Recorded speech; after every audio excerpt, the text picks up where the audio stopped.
नमस्कार दोस्तों, स्वागत है आपका अपने YouTube चैनल समग्र एकेडमी पर।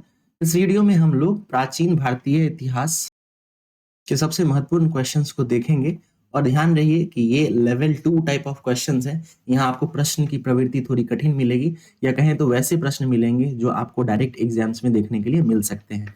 या हाल फिलहाल के जो एग्जाम्स हुए हैं जिसमें क्वेश्चन की क्वालिटी को थोड़ा इन्हांस किया गया है, जिसमें वन लाइनर्स क्वेश्चन बहुत कम देखने के लिए मिलते हैं, वैसे प्रश्नों को इसमें संकलित किया गया है। तो चलिए पहले प्रश्न को देखते हैं। पहला प्रश्न कह रहा है, प्राचीन बिहार के ऐतिहासिक स्रोतों के संदर्भ में निम्नलिखित कथनों पर विचार करें। पहला स्टेटमेंट क्या कह रहा है? कीकट शब्द का सर्वप्रथम प्रयोग ऋग्वेद में हुआ है। तो कीकट शब्द का सर्वप्रथम प्रयोग जो है ऋग्वेद में हुआ है, ये स्टेटमेंट बिल्कुल सही है। वराह पुराण में कीकट को एक पवित्र प्रदेश कहा गया है। तो कीकट को एक पवित्र नहीं बल्कि अपवित्र प्रदेश कहा गया है, इसलिए स्टेटमेंट 2 गलत है। शतपथ ब्राह्मण में बिहार क्षेत्र की चर्चा विदेह के रूप में की गई है। तो ये स्टेटमेंट भी बिल्कुल सही है, क्योंकि शतपथ ब्राह्मण में जो है वो बिहार के क्षेत्र को विदेह कहते हैं।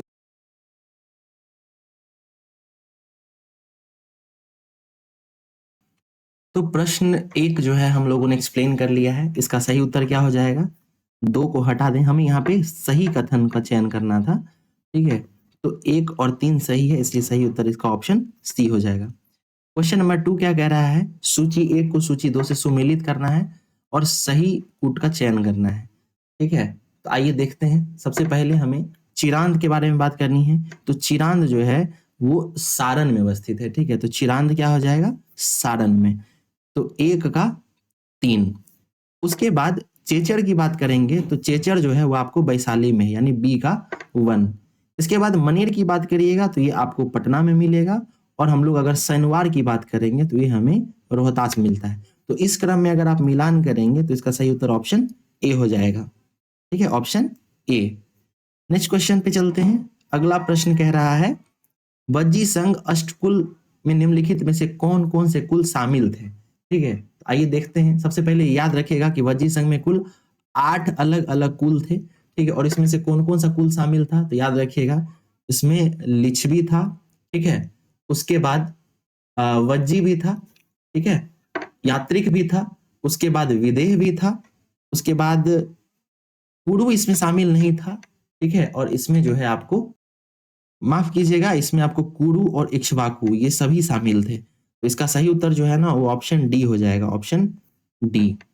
वहीं अगर 8 कुलों की बात करेंगे तो मैं आपको यहीं पर 8 कुल के बारे में, सभी के बारे में बता भी देता हूँ, ठीक है? तो यहाँ पे आप देख सकते हैं कि 8 अलग-अलग कुल कौन-कौन से थे। तो पहला है वज्जी, दूसरा है लिच्छवी, तीसरा है यात्रिक, चौथा है विदेह, पांचवा है उग्र, छठा है भोग, सातवां है कुरु और आठवां है इक्ष्वाकु। तो ये जो है आपको वज्जी संघ के अष्टकुल में शामिल थे, ठीक है? चलिए नेक्स्ट क्वेश्चन पे चलते हैं। अगला प्रश्न जो है इसमें क्या कह रहा है, तो आइए देखते हैं। क्या कह रहा है कि मगध महाजनपद सभी 16 महाजनपदों में सबसे शक्तिशाली बनकर उभरा। तो ये स्टेटमेंट बिल्कुल सही है। कारण क्या बता रहा है? मगध क्षेत्र में लोहे के खदान, जंगलों में हाथी और नदियों की उपलब्धता थी, जिससे इसे आर्थिक और सैन्य लाभ मिला। तो ये स्टेटमेंट बिल्कुल सही है, यानी इसका आप कह सकते हैं कि अभिकथन और कारण दोनों सही है और वो एक दूसरे की व्याख्या भी करता है। तो इसका सही उत्तर ऑप्शन ए हो जाएगा, ठीक है? जहां तक मगध क्षेत्र का सवाल है तो यहाँ पे जो है ना लोहे के खदान मौजूद थे, ये बिल्कुल सही है। जिसमें आपको छोटा नागपुर का क्षेत्र मिलता है, छोटा नागपुर पठार, वहां से लोहा वगैरह प्राप्त होता था। वहीं जंगलों से हाथी की बात करेंगे तो यहीं पे जो जंगली क्षेत्र था वहां पर हाथियों की प्रचुरता थी। इसका उदाहरण भी आपको देखने के लिए मिलता है जब चंद्रगुप्त मौर्य जो है वो सेल्यूकस निकेटर को 500 हाथी जो है पुरस्कार में देता है। वहीं नदियों की उपलब्धता की बात करेंगे तो बिहार जो है वो नदियों से प्रचुरता यहाँ पे है ना? यहाँ पे गंगा नदी है, गंडक है, सोन है कि नहीं? बूढ़ी गंडक है, बागमती, कोसी, बहुत सारी नदियां जो हैं वो इस क्षेत्र में है, बिहार के क्षेत्र में, ठीक है? तो इस वजह से स्टेटमेंट 1 और स्टेटमेंट 2 दोनों सही है और वो एक दूसरे की सही व्याख्या भी करता है। चलिए क्वेश्चन नंबर 5 पे चलते हैं। बिंबिसार की वैवाहिक नीतियों के संदर्भ में गलत युग्म की पहचान करें। आइए देखते हैं। पहला कह रहा है, महाकौशल देवी कौशल की राजकुमारी और इससे दहेज में काशी की प्राप्ति हुई थी। ये बिल्कुल सही है, ठीक है? हमें यहाँ पे गलत युग्म चुनना है, सही वाला छांट देंगे, गलत मिल जाएगा। चेहलना लिच्छवी राजा चेटक की पुत्री थी। तो इसका सही उत्तर क्या हो जाएगा? ये भी सही है, ठीक है? क्योंकि चेहलना जो है वो लिच्छवी राजा चेटक की पुत्री थी। वहीं क्षेमा के बारे में बात करें तो ये मद्र यानी पंजाब की राजकुमारी थी। वहीं वजीरा की बात करें तो ये अवंती की राजकुमारी तो अवश्य थी, लेकिन इसका जो है ना विवाह अजातशत्रु के साथ हुआ था, बिंबिसार के साथ नहीं हुआ था, ठीक है? और वजीरा जो है वो प्रसेनजीत की पुत्री थी। तो इसका सही उत्तर क्या हो जाएगा? ऑप्शन डी हो जाएगा, यही हमारा गलत है। क्वेश्चन नंबर 6 कह रहा है निम्नलिखित शासकों को उनके वंश के अनुसार कालानुक्रम व्यवस्थित करें। आइए देखते हैं। सबसे पहले काल अशोक हैं, ठीक है? तो काल अशोक जो है वो किस वंश का शासक था?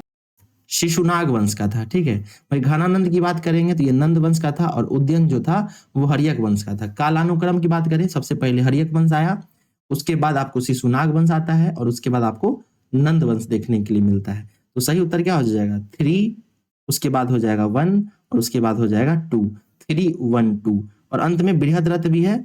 ये मगध का संस्थापक था, तो सबसे पहले कौन हो जाएगा? ये बृहद्रथ हो जाएगा। तो 4 3 1 2, 4 3 1 2 यानी ऑप्शन ए हमारा सही उत्तर है। क्वेश्चन नंबर 6 का सही उत्तर क्या होगा? ऑप्शन ए हो जाएगा। क्वेश्चन नंबर 7 देखते हैं। अजातशत्रु के संबंध में निम्नलिखित कथनों में कौन सा असत्य है? असत्य मतलब हमें गलत ढूंढना है, ठीक है? ध्यान रखिएगा, ध्यान से क्वेश्चन पढ़ना है। सही गलत में आजकल के क्वेश्चंस में बहुत ज्यादा फंसाता है, तो उसी पैटर्न पे इन क्वेश्चंस को बनाया गया है। चलिए, पहला ऑप्शन क्या है? इसका नाम पुनिक था, ठीक है? तो ये बिल्कुल सही है, इसका नाम पुनिक था, उपनाम। फिर इसने कौशल नरेश प्रसेनजीत को हराकर काशी पर अधिकार किया था, यह स्टेटमेंट भी बिल्कुल सही है। यह प्रारंभ से ही बौद्ध धर्म का अनुयायी था, ये स्टेटमेंट बिल्कुल गलत है, ठीक है? ये प्रारंभ से बौद्ध धर्म का अनुयायी नहीं था। फिर इसके शासनकाल में राजगृह की समर्पित गुफा में प्रथम बौद्ध संगति हुई, ये बिल्कुल सही है। 483 बीसी में जो है इसी के शासनकाल में प्रथम बौद्ध संगति होती है। तो इसका सही उत्तर क्या हो जाएगा? ऑप्शन सी, क्योंकि हमें गलत कथन चुनना था। क्वेश्चन नंबर 8 कह रहा है शिशुनाग वंश के किस शासक ने राजधानी को पाटलिपुत्र से हटाकर वैशाली स्थानांतरित किया तथा बाद में किस शासक ने उसे पुनः पाटलिपुत्र लाया? तो जो पाटलिपुत्र से वैशाली ले गया था वह तो शिशुनाग था, और जो फिर वहां से वैशाली से वापस पाटलिपुत्र लाया वो था आपको काल अशोक। तो इसलिए इसका सही उत्तर ऑप्शन ए हो जाएगा, ठीक है? Option A. क्वेश्चन नंबर 9 देखते हैं। चंद्रगुप्त मौर्य और सौलिकस निकेटर के बीच 305 ईस्वी पूर्व में युद्ध और संधि के परिणामों पर विचार करें। तो आइए देखते हैं। सबसे पहला फैक्ट तो ये याद रखिएगा कि चंद्रगुप्त मौर्य और सेल्यूकस निकेटर के मध्य जो है ये युद्ध होता कब है। तो प्रीवियस ईयर क्वेश्चन में ये साल और ये ईस्वी ही पूछ चुका है, तो 305 याद रखिएगा। अब आइए हम लोग परिणाम पे चर्चा करते हैं। चंद्रगुप्त को काबुल, कांधार, मकरान और हेरात की प्राप्ति हुई थी, ये स्टेटमेंट बिल्कुल सही है। चंद्रगुप्त ने सेल्यूकस निकेटर को 500 हाथी उपहार में दिए, ये भी सही है। मेगास्थनीज को राजदूत के रूप में पाटलिपुत्र भेजा गया, ये भी सही है। तो हमें जो है सही कथन चुनना है, तो 1 2 3 तीनों सही है, ऑप्शन डी इसका सही उत्तर हो जाएगा। क्वेश्चन नंबर 10 देखते हैं। अशोक के शासनकाल में प्रमुख वर्षों को सुमेलित करें। आइए सबसे पहले देखते हैं अशोक के शासनकाल को, ठीक है? तो यहाँ पर जो लिखा गया है आपको कलिंग युद्ध, ठीक है? तो कलिंग युद्ध कब होता है? 9वें वर्ष में, ठीक है? तो ए का हो जाएगा आपको 4, 9वें वर्ष में। फिर होता है बोध गया की यात्रा, तो जहां तक बोध गया की यात्रा है वो 10वें वर्ष करता है, ठीक है? तो बी का हो जाएगा 3। उसके बाद निगाली सागर यात्रा, तो जहां तक निगाली सागर यात्रा की बात है तो ये जो है उसके 12वें वर्ष में हुआ था, यानी इसका सेकंड हो जाएगा, ठीक है? यहाँ 12वें वर्ष में। और लुम्बिनी की यात्रा जो है वो अपने शासन के 20वें वर्ष करता है, यानी 1 हो जाएगा। तो इसी क्रम में हमें मिलान करना है, 4 3 2 1, 4 3 2 1, यही हमारा सही उत्तर हो जाएगा, ठीक है? ए इसका सही उत्तर है। इस क्वेश्चन के जितने भी फैक्ट्स हैं ना वो सभी आप अपने शॉर्ट नोट्स में लिखेंगे और उसको याद कीजिएगा, यहाँ से निश्चित प्रश्न देखने के लिए मिलेगा आपको। क्वेश्चन नंबर 11 देखते हैं। यहाँ कथन और कारण वाला सवाल है। पहला कथन क्या कह रहा है? अशोक ने लुम्बिनी की यात्रा के दौरान वहां भू राजस्व दर को घटाकर 1/8 कर दिया, ठीक है? उसके बाद कह रहा है कि लुम्बिनी गौतम बुद्ध की जन्मस्थली थी। तो देखिए ये बिल्कुल सही कहा जा रहा है, क्योंकि लुम्बिनी की जब वो यात्रा करता है तो वो तब तक बौद्ध धर्म से प्रभावित हो चुका था, और चूंकि लुम्बिनी में गौतम बुद्ध का जन्म हुआ था, इसलिए वो क्या करता है, उस पूरे क्षेत्र का भू राजस्व दर घटाकर 1/8 कर देता है। तो इसका सही उत्तर क्या हो जाएगा, ऑप्शन ए हो जाएगा। ठीक है, यानी कथन भी सही है, कारण भी सही है, और कारण जो है वो कथन की सही व्याख्या करता है। क्वेश्चन नंबर 12 देखते हैं, कह रहा है अमित घात और सेंड्रोकोट्स की उपाधियां क्रमशः किन शासकों को दी गई है। तो इसका सही उत्तर क्या हो जाएगा, बिंदुसार को अमित्रघात कहा गया है, वहीं चंद्रगुप्त मौर्य को सेंड्रोकोटस कहा गया है। ठीक है, तो इसका उत्तर क्या हो जाएगा, बिंदुसार और चंद्रगुप्त मौर्य, यानी ऑप्शन बी। क्वेश्चन नंबर 13 कह रहा है बौद्ध धर्म की संगतियों के अध्यक्षों का सही कालानुक्रम बनाएं। तो देखिए कितना बेहतरीन क्वेश्चन है। जहां तक पहले बौद्ध संगति का सवाल है, ठीक है, तो उसका क्या होता है, उसकी अध्यक्षता जो है महाकश्यप करते हैं।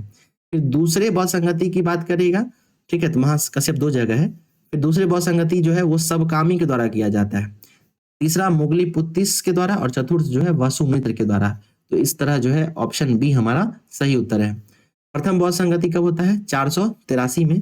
दूसरा बौद्ध संगति 383 में। तीसरा बौद्ध संगति कब होता है, 250 में।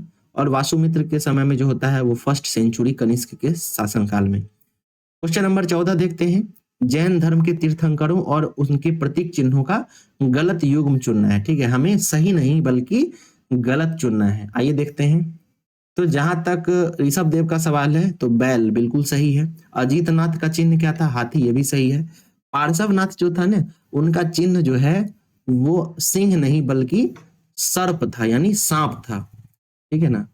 इसके अलावा महावीर का बात करें तो यह सिंह था, ये बिल्कुल सही है। तो हमें गलत कथन का चयन करना था, इसलिए सी इसका सही उत्तर होगा। क्वेश्चन नंबर 15 देखते हैं, बौद्ध त्रिपिटक के संबंध में निम्नलिखित कथनों पर विचार करें। आइए देखते हैं।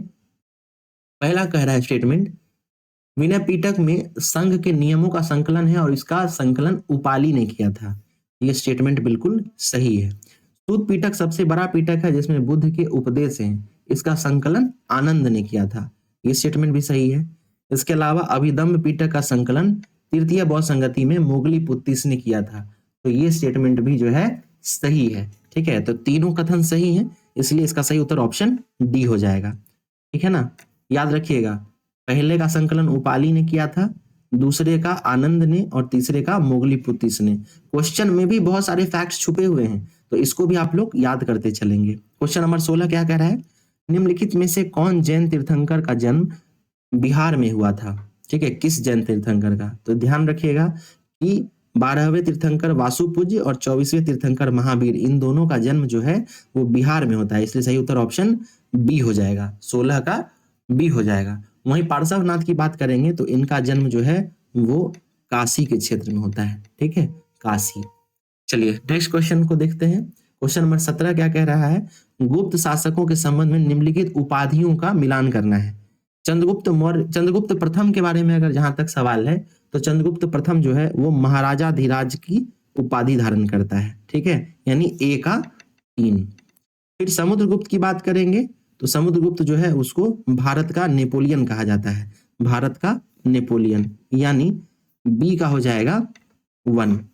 चंद्रगुप्त द्वितीय के बारे में बात करिएगा तो इसे विक्रम आदित्य की उपाधि दी गई थी, यानी सी का 2, और अंत में बच गया डी, तो डी के साथ आप 4 का मिलान कर दीजिए, यानी स्कंदगुप्त को शक्रादित्य की उपाधि दी गई थी। इसी क्रम में 3 1 2 4 3 1 2 4 से मिलान कीजिएगा, ऑप्शन ए इसका सही उत्तर होगा। यानी क्वेश्चन नंबर 17 का सही उत्तर क्या है, ऑप्शन ए है। क्वेश्चन नंबर 18 देखते हैं, कह रहा है निम्नलिखित कथनों में से कौन सा गुप्त काल के संदर्भ में सही नहीं है, यानी हमें गलत ढूंढना है। चंद्रगुप्त प्रथम ने गुप्त संवत 319 ईस्वी में चलाया, ये स्टेटमेंट बिल्कुल सही है, हमें गलत ढूंढना है। अगला है हरिसेन समुद्रगुप्त का दरबारी कवि था जिसने प्रयाग प्रशस्ति लिखी, ये भी सही है। नालंदा विश्वविद्यालय की स्थापना समुद्रगुप्त के काल में हुई थी।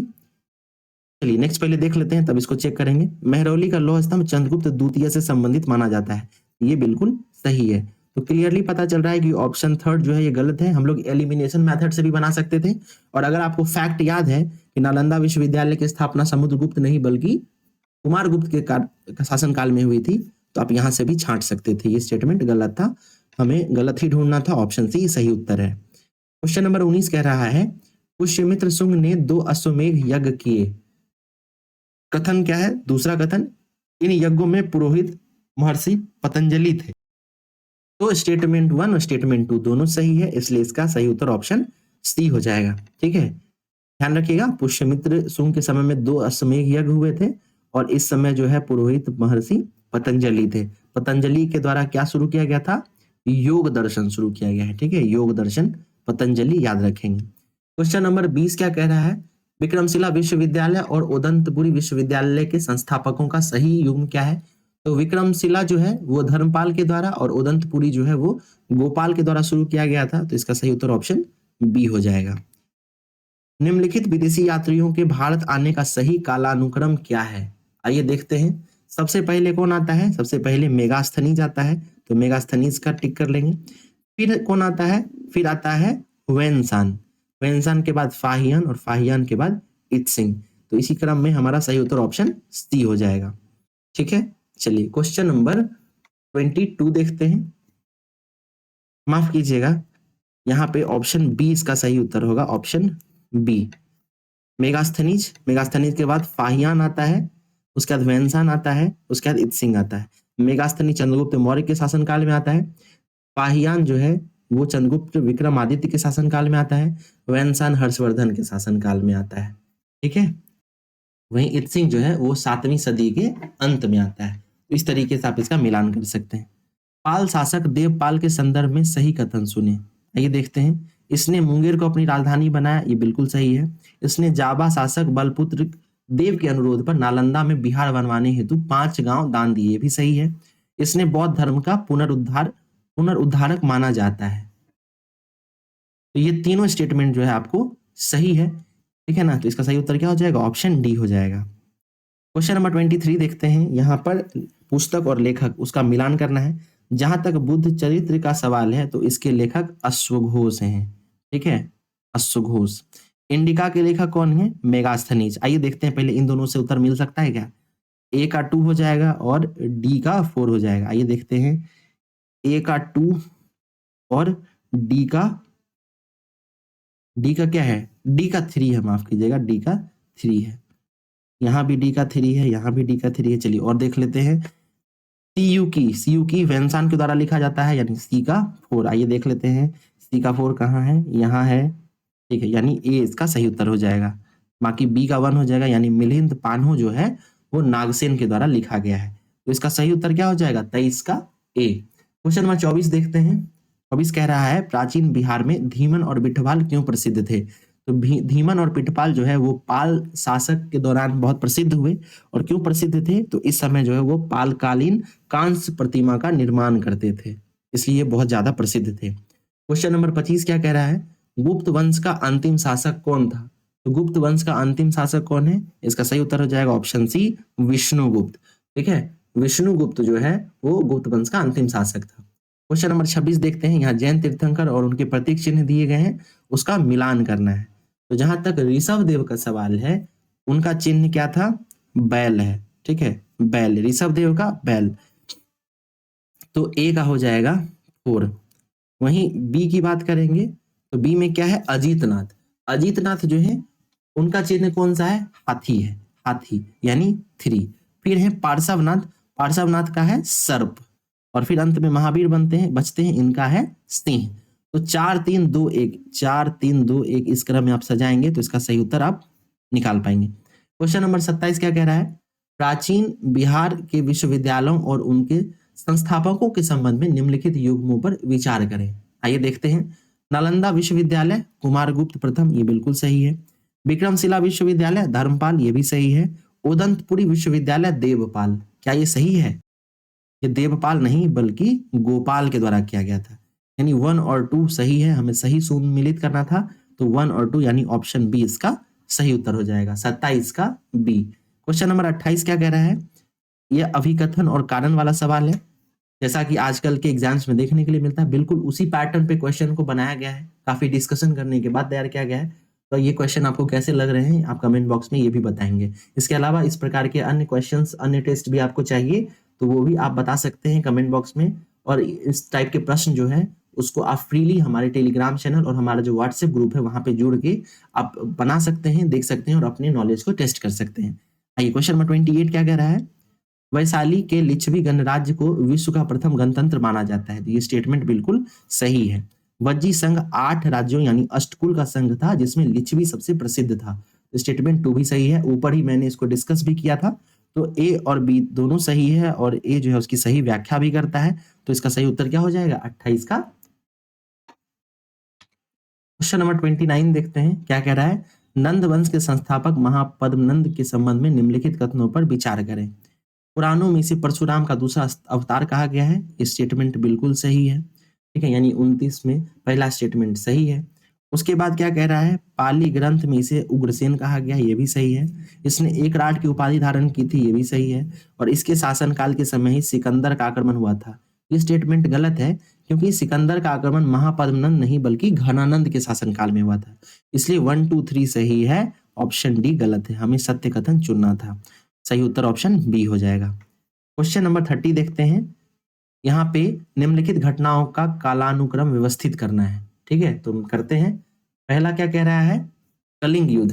तो कलिंग युद्ध कब हो रहा है? ये होता है 261 ईसा पूर्व में। ठीक है, उसके बाद द्वितीय बौद्ध संगति की बात करेंगे तो ये होता है 383 बीसी में।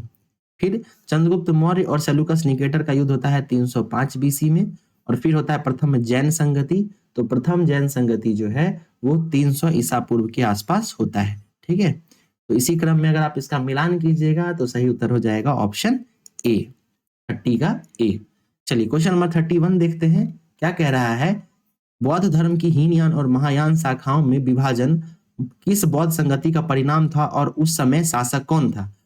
तो हीनयान और महायान शाखाओं में विभाजन जो है चतुर्थ बौद्ध संगति में हुआ है और इस समय शासक जो है वो कनिष्क था। ठीक है, और अश्वघोष जो है वो चतुर्थ बौद्ध संगति के अध्यक्ष थे। क्वेश्चन नंबर 32 देखते हैं। पाल वंश के शासक धर्मपाल के संदर्भ में निम्नलिखित कथनों में से कौन सा असत्य है? तो असत्य ढूंढना है।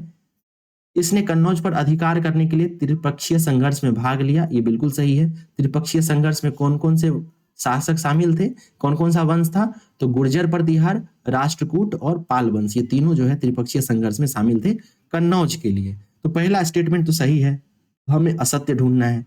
चलिए अगला देखते हैं। इसने उत्तरापत स्वामी की उपाधि धारण की थी, तो ये स्टेटमेंट भी बिल्कुल सही है। ठीक है, ये भी सही है। इसने मुंगेर को अपनी राजधानी बनाया, तो ये तो आपको गलत हो जाएगा क्योंकि इसने मतलब इसने मुंगेर को राजधानी नहीं बनाया था, यानी धर्मपाल ने नहीं बनाया है बल्कि देवपाल ने मुंगेर को राजधानी बनाया था, तो ये गलत हो जाएगा। और स्टेटमेंट डी क्या कह रहा है, इसने सोमपुर महाविहार का निर्माण कराया, तो ये भी सही है। हमें गलत चुनना था, ऑप्शन सी गलत है। क्वेश्चन नंबर 33 देखते हैं। सूची 1 का सूची 2 से मिलान करना है। सूची 1 में मौर्यकालीन लेखक दिए गए हैं और दूसरी तरफ उनका विवरण या उनकी उपाधि दी गई है। आइए मिलान करते हैं। जस्टिन, ठीक है, तो जस्टिन के बारे में क्या कहा गया है? जस्टिन जो है वो चंद्रगुप्त मौर्य को सेंड्रोकोटस नाम से बुलाता है। ठीक है, तो चंद्रगुप्त मौर्य को सेंड्रोकोटस कहा है, ये बिल्कुल सही है। प्लूटार्क, प्लूटार्क जो है वो चंद्रगुप्त मौर्य को एंड्रोकोटस कहा है, ये भी बिल्कुल सही है। उसके बाद मेगास्थनीज की बात करेंगे तो मेगास्थनीज ने इंडिका की रचना की थी और कौटिल्य जो है वो अर्थशास्त्र की रचना करते हैं। यानी ए बी सी डी सभी सही है, इसका सही उत्तर ऑप्शन ए हो जाएगा। इसी क्रम में इसका मिलान करेंगे आप लोग। क्वेश्चन नंबर 34 क्या कह रहा है? गुप्त शासक समुद्रगुप्त के विजय अभियानों के संदर्भ में निम्नलिखित कथनों पर विचार करें। आइए देखते हैं। समुद्रगुप्त, इसके अभियानों की जानकारी प्रयाग प्रशस्ति में मिलती है जिसकी रचना हरिसेन ने की, बिल्कुल सही है। इसने उत्तरापद में 9 राजाओं को हराया था, ये स्टेटमेंट भी सही है। ठीक है, इसने उत्तरापद में 9 राजाओं को हराया था और दक्षिणापथ में 12 राजाओं, यानी नॉर्थ इंडिया के 9 राजाओं को और साउथ इंडिया के 12 राजाओं को हराया था। इतिहासकार विंसेंट स्मिथ ने इसे भारत का नेपोलियन कहा है, तो ये स्टेटमेंट भी बिल्कुल सही है।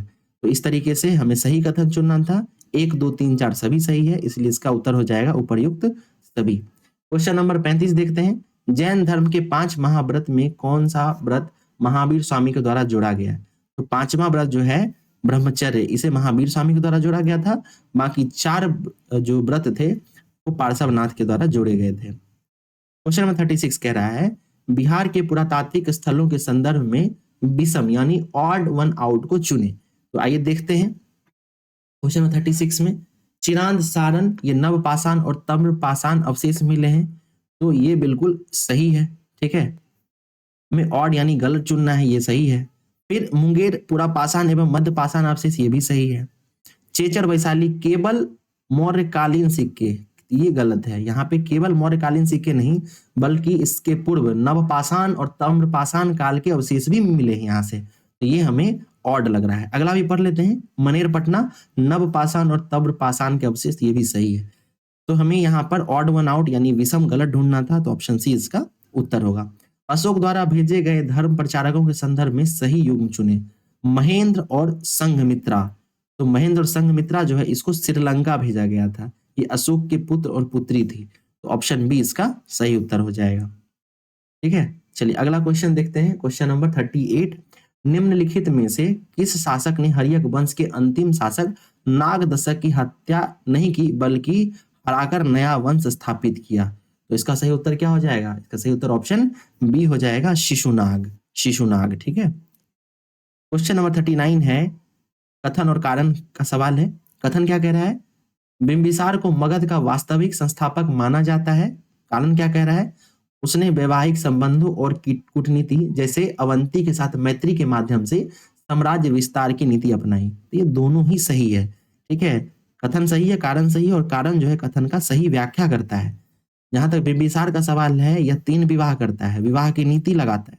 ठीक है, तो ये बिल्कुल सही है। चलिए नेक्स्ट क्वेश्चन पे चलते हैं, क्वेश्चन नंबर 40।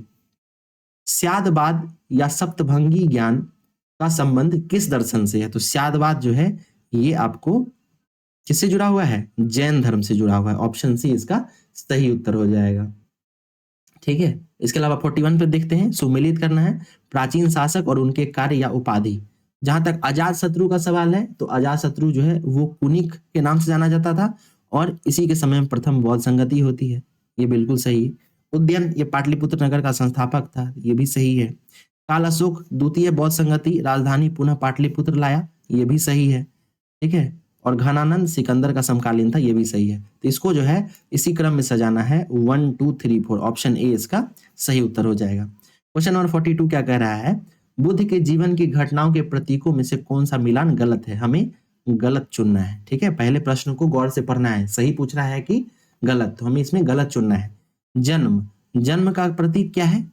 ठीक है, तो जहां तक जन्म की बात है, तो इसका प्रतीक क्या है? ये बिल्कुल सही है, जन्म का कमल है। यौवन का सांड है। महाविनिष्क्रमण का हाथी नहीं, बल्कि यहाँ पर घोड़ा होगा। ठीक है, घोड़ा, अश्व। उसके बाद धर्मचक्र परिवर्तन यानी मृत्यु का स्तूप है, तो ये भी सही है। हमें गलत ढूंढने के लिए कहा गया था, तो ऑप्शन सी जो है वो गलत हो जाएगा। ठीक है, गृह त्याग का जो प्रतीक है वो घोड़ा है, और हाथी जो है ना वो बुद्ध में गर्भ में आने का प्रतीक है। हाथी क्या है? वो बुद्ध के गर्भ में आने का प्रतीक है। क्वेश्चन नंबर 43 देखते हैं, गुप्त काल को स्वर्ण युग कहे जाने का मुख्य कारण क्या था? ये देखते हैं, साम्राज्य का सबसे बड़ा विस्तार, ऐसा नहीं है, क्योंकि इससे पहले चंद्रगुप्त मौर्य के द्वारा भी जो है सबसे बड़ा विस्तार किया जा चुका है। ठीक है, हमें गुप्त काल के बारे में पूछा जा रहा था, ये तो नहीं है। सांस्कृतिक उपलब्धियां, ये बिल्कुल सही है। सांस्कृतिक उपलब्धियों के कारण ही गुप्त काल को भारतीय इतिहास का स्वर्ण काल कहा जाता है, तो इसका सही उत्तर ऑप्शन बी हो जाएगा। कौटिल्य के अर्थशास्त्र में प्राचीन बिहार के किस पहलू की जानकारी मिलती है? धार्मिक जीवन नहीं, केवल कह रहा है ना, केवल धार्मिक जीवन नहीं है। राज्य प्रबंधन यानी राज्य के पॉलिटिक्स के बारे में, ये तो लग रहा है। व्यापारिक मार्ग केवल नहीं, बुद्ध की शिक्षाएं नहीं, तो इसका सही उत्तर ऑप्शन बी हो जाएगा। ठीक है, क्वेश्चन नंबर 45 कह रहा है, बिहार में स्थित प्राचीन महाजनपदों की राजधानियों का सही समूह कौन सा है? ठीक है, तो आइए देख लेते हैं इसको। ठीक है, तो इसका क्या हो जाएगा?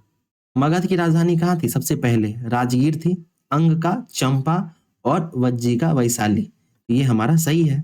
यहाँ देखिए, मगध का पाटलिपुत्र दिया है, सही है, लेकिन सबसे पहले मगध की राजधानी पाटलिपुत्र नहीं बल्कि राजगिरी थी। ठीक है, तो इसलिए ऑप्शन ए इसका सही उत्तर होगा। क्वेश्चन नंबर 46 देखते हैं, निम्नलिखित में से कौन सा कथन शेरशाह सूरी के बारे में नहीं है?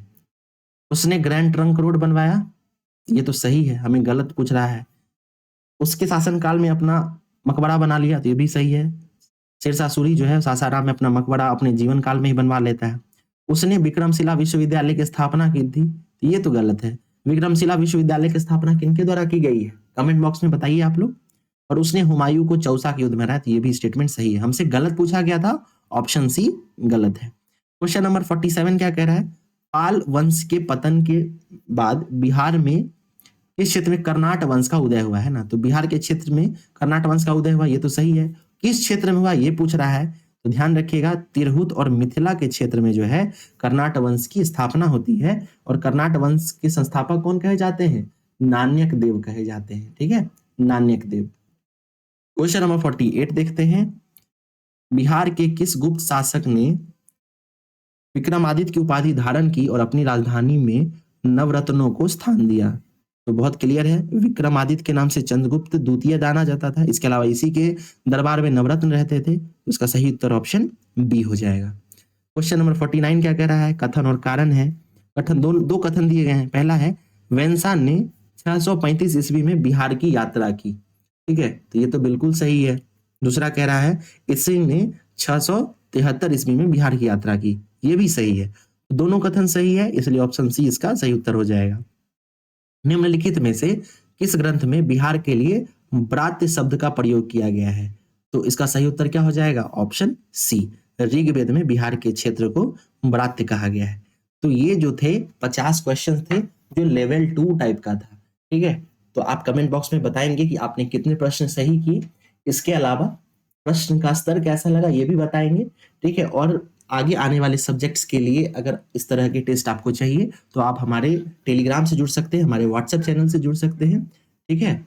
और कमेंट करके बताएं आपकी क्या कमी है, क्या कमजोरी है, हम लोग उसका साथ में मिलकर समाधान निकालेंगे। मिलते हैं अगले वीडियो में, तब तक के लिए धन्यवाद।